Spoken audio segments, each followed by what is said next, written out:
Tomorrow is the Universal Periodic Review, the UPR, for the Democratic People's Republic of Korea, for North Korea. The UPR process is one of the best mechanisms available to the UN to focus attention on the human rights record of a particular country. It gives us an opportunity to raise these issues.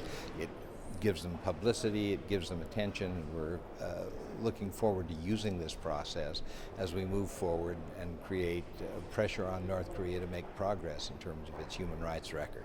One of the important parts of the process is the involvement of civil society, of non-government organizations.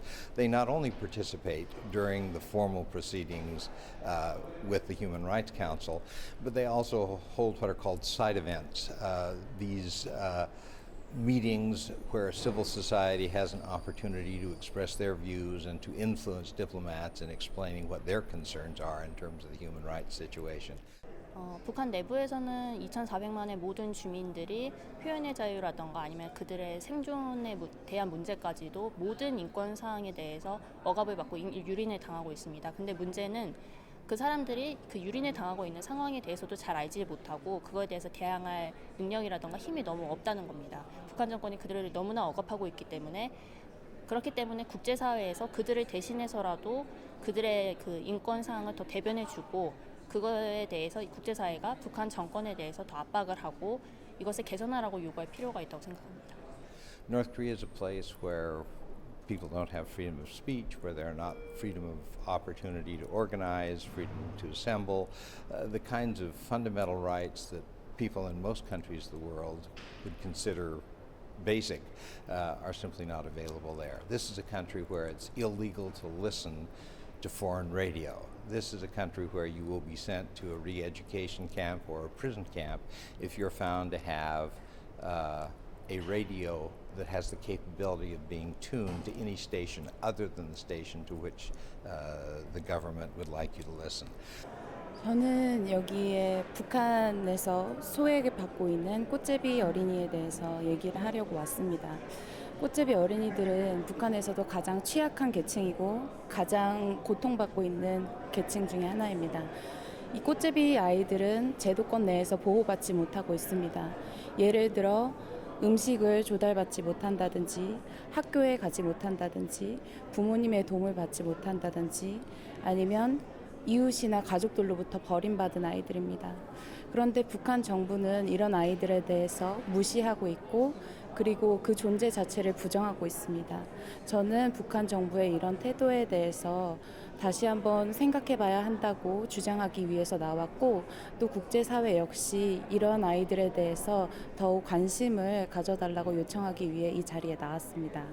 Some of the stories about these children are horrendous, and this is a serious social problem, but has human rights implications as well.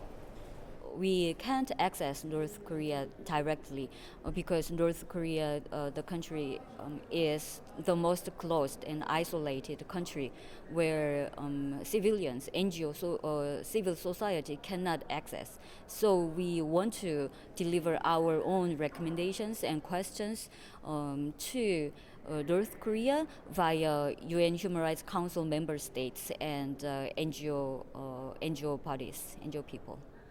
North Korea is one of the few countries for which the Human Rights Council has created a commission of inquiry, a board of 3 individuals who have spent the last year examining North Korea's human rights, and they've raised serious questions about the human rights conditions in North Korea, concluding that there are in fact systematic, widespread human rights violations in North Korea, and the Commission of Inquiry called for changes in North Korea's practices and policies. So this is sort of the backdrop to the consideration of North Korea at the Human Rights Council for the UPR process. 특별히 저희가 집중하고 있는 부분은